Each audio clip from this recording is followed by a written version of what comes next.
समीकरण को हल करने के लिए हमारे पास 3 मेथड है। दो चर वाले रैखिक समीकरण युग्म को हल करने के लिए हमारे पास 3 तरीके हैं, 3 मेथड है, 3 विधियां हैं। पहली विधि है ग्राफी विधि, दूसरी विधि है प्रतिस्थापन विधि और तीसरी विधि है विलोपन विधि। तो अपन ने पहले वाले वीडियो के अंदर ग्राफी विधि के बारे में अपन ने समझा था, ग्राफी विधि के इंट्रोडक्शन दिया था। ग्राफी विधि पे आधारित अपन ने 2-3 सवाल किए थे, एग्जाम्पल किया था और 2 सवाल किए थे। ठीक है, तो आज अपन नेक्स्ट क्वेश्चन नंबर जो दूसरा है वो अपन हल करने वाले हैं। मैंने बताया था आप लोगों को कि जो इस प्रकार की जो समीकरण है, इसमें 3 टाइप की समीकरण आपके पास गिवन होती है। पहली समीकरण होती है प्रतिच्छेदी रेखाओं का ग्राफ, दूसरी होती है समांतर रेखाओं का ग्राफ और तीसरी होती है संपाती रेखाओं का ग्राफ। तो प्रतिच्छेदी रेखाएं एक दूसरे को काटती है। मान लो एक पैरेलल है, एक रेखा है, दूसरे के इसके ऊपर आ जाए, तो यहाँ पे जहाँ रेखा एक दूसरे को क्रॉस करती है, वो कटान बिंदु जहाँ रेखाएं एक दूसरे को काटती है, उन्हें उस जो रेखाएं प्रतिच्छेद कर रही है उनका हल बोलते हैं। उसका क्या बोलते हैं? हल बोलते हैं, यानी एक्स और वाई के मान बोलते हैं, रूट्स बोलते हैं। और रेखाएं एक दूसरे को यदि काटती नहीं है, यानी एक दूसरे के पैरेलल आ रही है, एक समीकरण यू है, इसके पैरेलल दूसरे समीकरण यू जा रही है, जैसे रेल की पटरियां हैं, तो एक दूसरे के पैरेलल जाती है, एक दूसरे को कभी नहीं मिलती। इस प्रकार की जो रेखाएं होती है उन्हें बोलते हैं समांतर रेखाएं। तो समांतर रेखाओं का जो ग्राफ होता है वो ग्राफ एक दूसरे के पैरेलल चलता है, वो एक दूसरे को कभी नहीं काटती है। तो इस प्रकार की जो रेखाएं होती है उनका हमें कोई हल प्राप्त नहीं होता, क्योंकि एक दूसरे को काटेगी नहीं तो हमें एक्स और वाई के मान मिलेंगे नहीं। अतः इन रेखाओं का ग्राफ है वो एक दूसरे को नहीं काटता है, अतः हमें कोई हल प्राप्त नहीं होता है। तीसरी जो समीकरण आती है वो आती है संपाती रेखाओं की समीकरण। मान लो एक रेखा है, इस रेखा के ऊपर दूसरी रेखा आ जाए, एक रेखा के ऊपर दूसरी रेखा आ जाए, उसे बोलते हैं संपाती रेखाएं। तो संपाती रेखाओं का जो ग्राफ होता है वो एक दूसरे के ऊपर आता है। इस प्रकार के बिंदु में हमें अनेक हल प्राप्त होते हैं। इस प्रकार की रेखाओं में हमें अनेक हल प्राप्त होते हैं, बहुत सारे हल प्राप्त होते हैं। याद रहे, जिन जिन समीकरणों के हमें हल प्राप्त होते हैं, हमें मान प्राप्त होते हैं एक्स और वाई के, उनका जो निकाय होता है वो होता है संगत, संगत निकाय होता है। इसमें अपनी ये चैप्टर जो अपन शुरू कर रहे हैं, इसके अंदर 3 ही समीकरण दे रखी है, 3 समीकरणों को हल करने की 3 विधियां दे रखी है।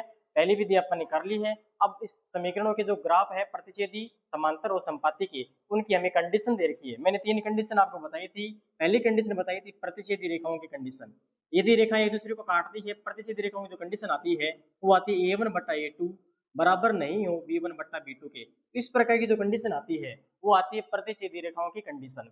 ठीक है, तो इस प्रकार की जो कंडीशन आए हमारे पास, जो समीकरण होती है उनकी अपन तुलना करते हैं समीकरणों की।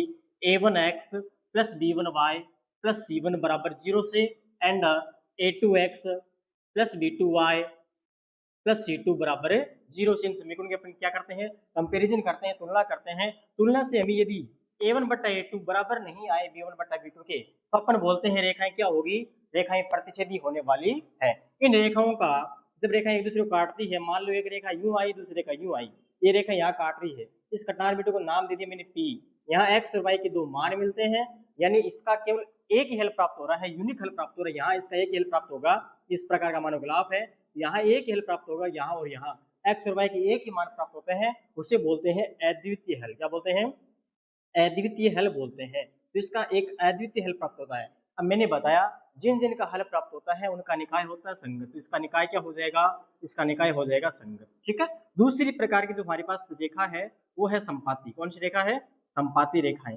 संपाती जो रेखाएं होती है, एक रेखा दूसरी रेखा के ऊपर आ जाए, मान लो ये रेखा है, इस रेखा के ऊपर दूसरी रेखा आ जाए, उसे बोलते हैं संपाती रेखाएं। ठीक है, इस प्रकार की रेखा में बहुत सारे हल प्राप्त हो रहे हैं, इसे बोलते हैं अनेक हल। क्या बोलते हैं? अनेक हल प्राप्त होते हैं, हमें बहुत सारे हल प्राप्त होते हैं, उसे बोलते हैं अनेक हल। जिन जिन के हल प्राप्त होते हैं उनका निकाय होता है संगत। जिन जिन के हल प्राप्त होंगे उनका निकाय क्या होगा? संगत। और इसकी जो कंडीशन है वो है a1/a2 बराबर आ जाए b1/b2 के और बराबर आ जाए c1/c2 के। तीसरी जो समीकरण है वो है समांतर, समांतर रेखाओं के समीकरण। समांतर रेखाएं पैरेलल होती है एक दूसरे के, एक दूसरे को कभी नहीं काटती, एक दूसरे को काटते नहीं है, पैरेलल चलती है। यानी इस रेखा और इस रेखा के जो बीच के जो डिस्टेंस है, दूरी है, वो हमेशा बराबर होती है, चाहे कहीं भी जाए। इस रेखा की जो डिस्टेंस होती है, दूरी होती है, वो प्रत्येक मान पर, प्रत्येक बिंदु पथ पर बराबर होती है, वो होती है समांतर रेखाएं। समांतर रेखाओं की जो कंडीशन होती है a1/a2 तो बराबर होता है b1/b2 के, लेकिन बराबर नहीं होता है किसके? c1/c2 के। इस प्रकार की जो रेखाएं होती है वो होती है प्रतिच्छेदी रेखाएं। यहाँ तक की चर्चा अपने कर ली थी नेक्स्ट क्लास के अंदर, पिछले वाले क्लास के अंदर यहाँ तक की अपनी चर्चा कर ली थी। अब अपन क्वेश्चन हल करते हैं। पहला क्वेश्चन दे रखा है 5x - 4y + 8 = 0, 7x plus 6y minus 9 बराबर 0। सबसे पहले इस क्वेश्चन को हल करने के लिए हमें जो समीकरण है a1x plus b1y plus c1 बराबर 0 और a2x plus b2y plus c2 बराबर 0 से क्या करनी है, तुलना करनी है। तो यहाँ से a1 बटा a2 कितना आ जाएगा, a1 बटा a2, ये a1 है ये a2, यानी 5 बटा क्या आ जाएगा 7 आ जाएगा। फिर b1 बटा b2 का मान कितना आ जाएगा यहाँ से, यानी -4 बटा 6 आ जाएगा। और c1 बटा c2 का मान यहाँ से क्या आ जाएगा हमारे पास 8 बटे -9 आ जाएगा। कैसे ज्ञात कर लिया ये अपन ने यहाँ से तुलना करके ज्ञात कर लिया। ये जो दो रेखाएं होती है a1x plus b1y plus c1 बराबर 0, a2x plus b2y plus c2 बराबर 0, इनसे अपन ने तुलना करके ये मान ज्ञात किए हैं। यहाँ से a1 बटा a2, b1 बटा b2 और c1 बटा c2 के मान हमारे पास ये मिल गए हैं।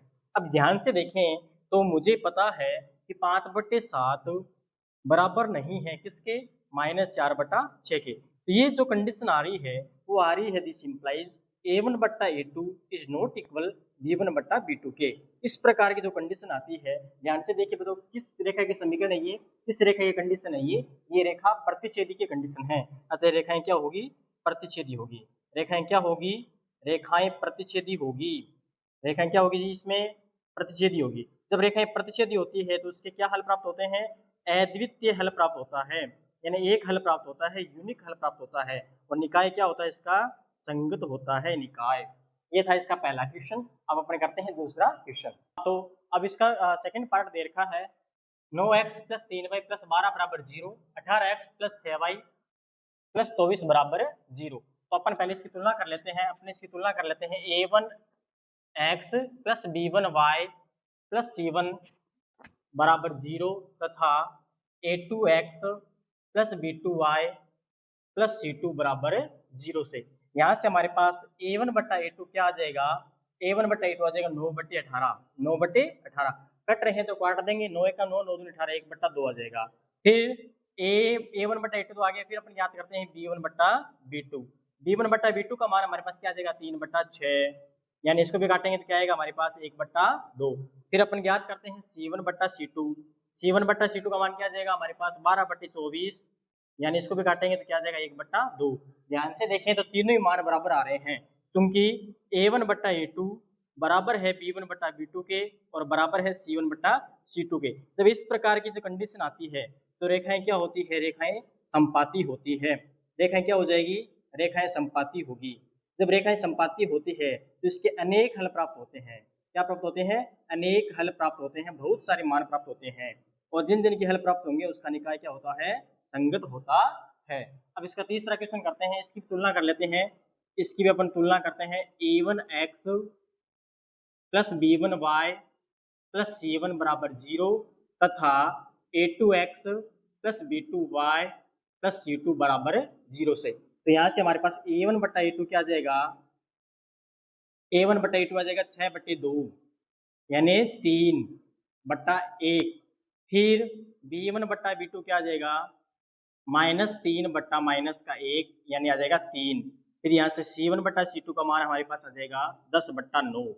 इसको कटना ही, ये नहीं कट रहे हैं 10 बटा 9, तो क्या आ जाएगा 10 बटा 9।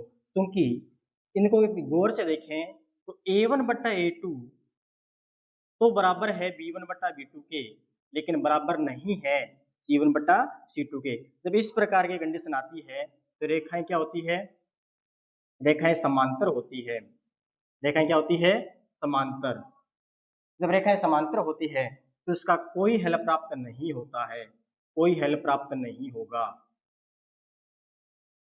और निकाय जिनका हल प्राप्त होता है उनका निकाय संगत होता है, जिनका हल प्राप्त नहीं होता निकाय क्या होता है, असंगत होता है। इसका निकाय क्या होगा, असंगत होगा। तो ये था क्वेश्चन नंबर 2।